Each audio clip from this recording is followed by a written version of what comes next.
Aujourd'hui, je vais vous parler d'un sujet qui m'a donné de la difficulté à mes débuts en tant que végane, comment apprivoiser le tofu et les légumineuses. Avant de devenir végane, j'étais une grande carnivore et dans mon alimentation au quotidien, le tofu et les légumineuses, je ne connaissais pas ça. J'avais les idées reçues comme quoi les légumineuses et le tofu, c'est fade, c'est sans goût. J'étais intimidée par eux. J'ai essayé différentes choses, j'ai fait bien des erreurs avant de trouver comment les manger et comment vraiment les aimer.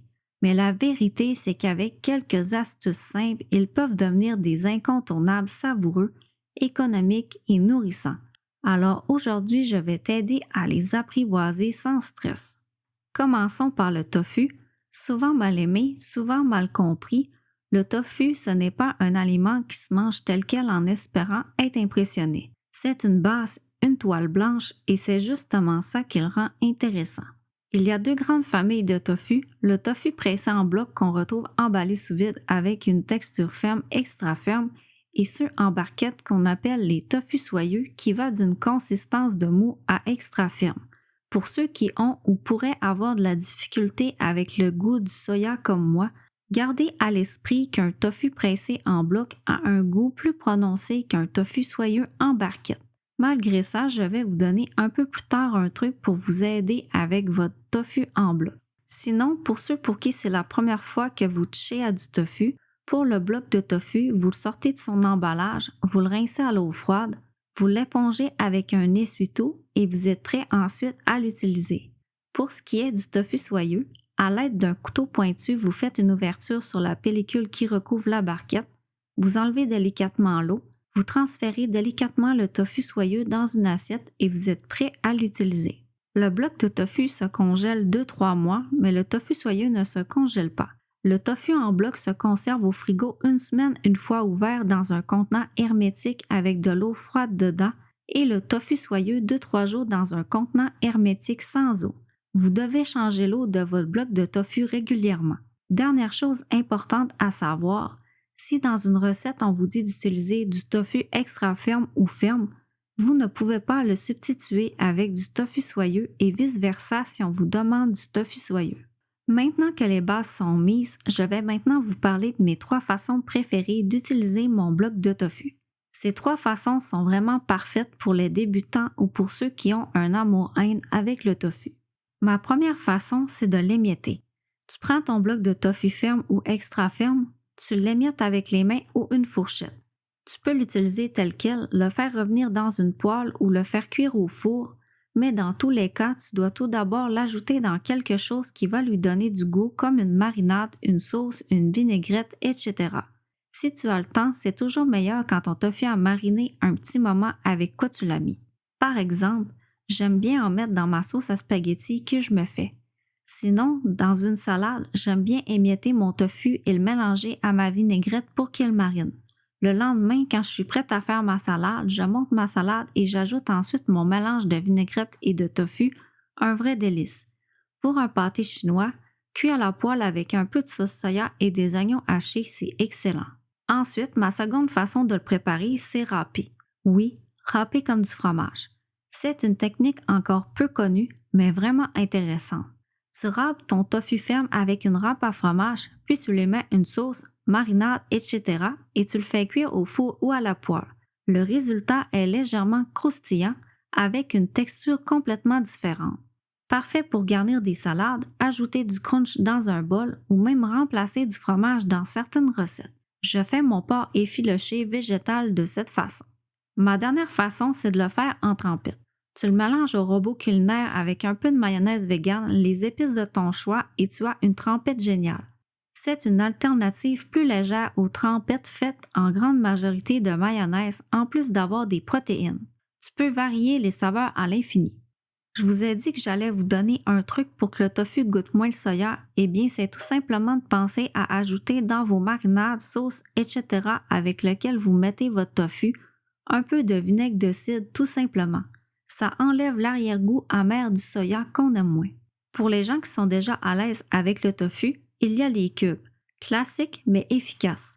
L'idéal est de le congeler et le décongeler au frigo dans un plat d'eau froide avant de l'utiliser de cette façon. Comme ça, tu fais en sorte que ta marinade soit absorbée jusqu'au centre de tes cubes.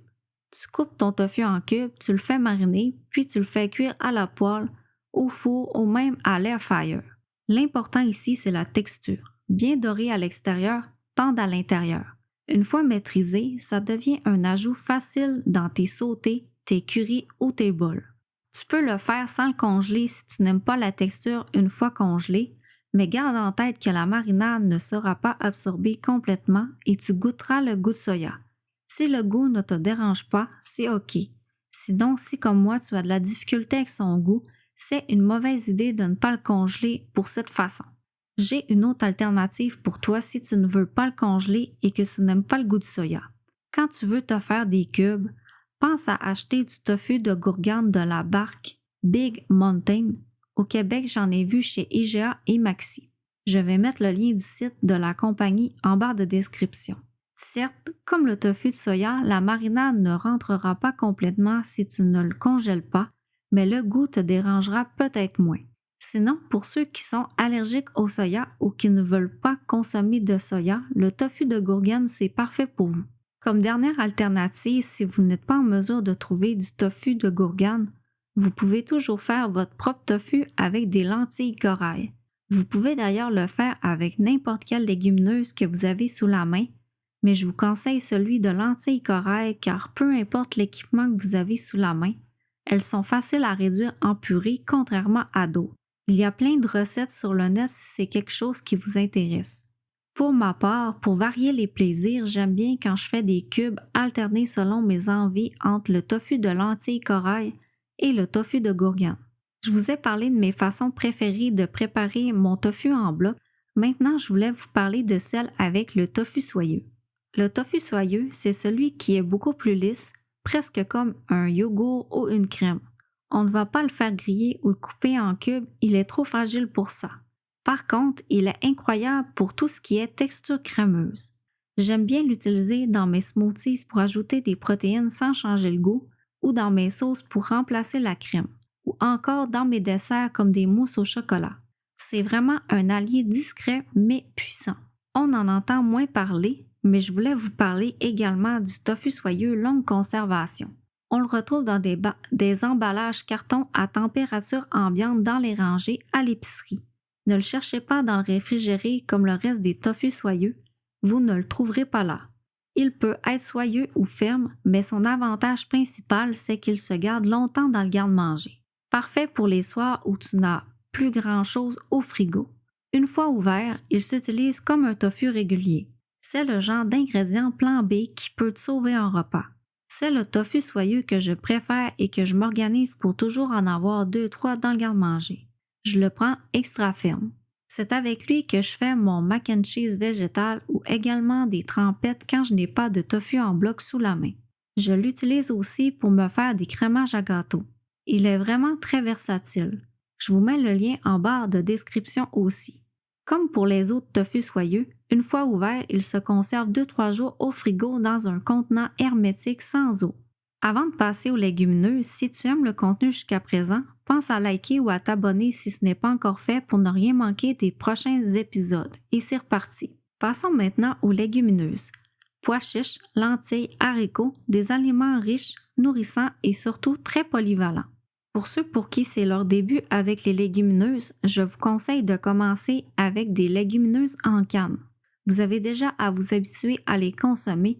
On ne veut pas s'ajouter une charge supplémentaire avec leur cuisson. Vous les mettez dans une passoire et vous les rincez simplement à l'eau froide. Vous êtes ensuite prêt à les utiliser. Commencez à les consommer en petite quantité et allez-y progressivement. Votre corps doit s'habituer avant de pouvoir en consommer plus.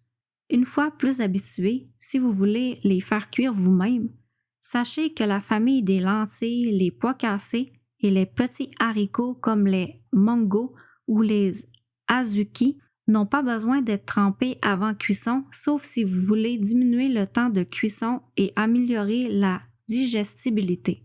Pour le reste des légumineuses comme les pois chiches, haricots, pois entiers et fèves de soya, vous devez les faire tremper à l'eau froide au frigo toute la nuit avant de pouvoir les faire cuire.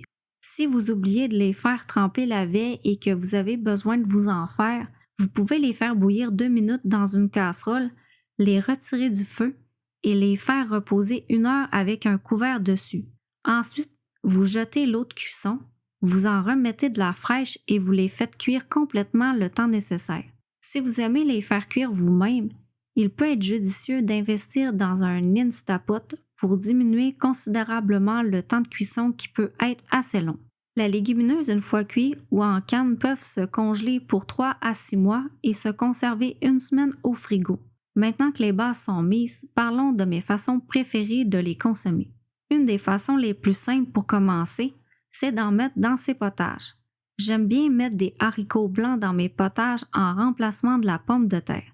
Ça donne une texture plus épaisse, plus rassasiante et ça ne demande presque aucun effort. Les haricots se fondent dans le mélange tout en apportant des protéines et des fibres. Je les fais cuire à l'avance et je les mets à la toute fin quand je suis prête à passer le pied mélangeur dans mon potage. Vous pouvez aussi utiliser des haricots en canne si vous préférez. Sinon, vous pouvez aussi utiliser les légumineuses qui vous tentent ou ceux que vous avez sous la main, mais personnellement, pour en avoir testé plusieurs, je préfère largement les haricots blancs car ils permettent de conserver la couleur du potage et c'est la légumineuse que je trouve la moins perceptible au goût. Ensuite, il y a les plats en sauce. C'est probablement là où les légumineuses brillent le plus. Un curry de pois chiches ou un chili aux haricots rouges, ce sont des plats riches en goût, réconfortants et souvent très simples à préparer. Les légumineuses absorbent les épices et les sauces, ce qui les rend tout sauf ennuyeuses. Il y a aussi un accompagnement. En les mélangeant avec un peu de riz ou des pâtes et en l'accompagnant d'une sauce, c'est une belle façon de varier les repas. J'en ai parlé un peu plus haut pour le tofu, mais en salade, les légumineuses aussi méritent de l'attention. Pois chiches, haricots noirs, lentilles, tu ajoutes des légumes croquants, une vinaigrette bien relevée et tu obtiens un repas complet. C'est parfait pour les lunchs, ça se conserve bien et ça se prépare à l'avance.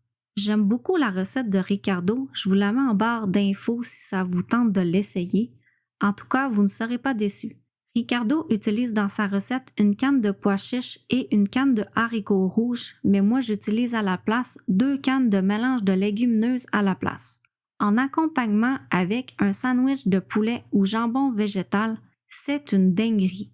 Sinon, si j'utilise cette recette plus en repas principal, j'ajoute dans la recette du tofu extra ferme en bloc que j'émiette et comme mentionné plus haut, je mets mon tofu émietté dans ma vinaigrette pour le faire mariner. Pour le déjeuner, il y a les fèves au lard, un classique souvent oublié ou sous-estimé. Riches, réconfortantes, légèrement sucrées et salées à la fois, elles peuvent être une excellente option pour commencer la journée, surtout quand on a besoin d'un repas soutenant. Et finalement, comme avec le tofu, les légumineuses peuvent aussi se transformer en trempettes. Le plus connu, c'est le houmous, mais on peut aller beaucoup plus loin. Trempettes de haricots noirs, de lentilles, de pois cassés, avec les bonnes épices, un peu d'acidité et une texture bien lisse, ça devient une collation ou un accompagnement vraiment intéressant. Apprivoiser le tofu et les légumineuses, ce n'est pas une question de talent en cuisine. C'est une question de curiosité et d'expérimentation. Commencez simple, testez différentes textures, différentes saveurs et surtout n'abandonnez pas après un premier essai moyen. Si vous êtes à vos tout débuts en tant que végane, j'ai fait plusieurs épisodes sur les différents nutriments à surveiller. Avant de partir, dis-moi en commentaire quelle façon que tu ne connaissais pas et que je t'ai mentionné aimerais-tu essayer ou pour les plus avancés, quelle est ta façon préférée de préparer ton tofu et tes légumineuses? J'ai hâte de vous lire. Sur ce, à bientôt pour un nouvel épisode.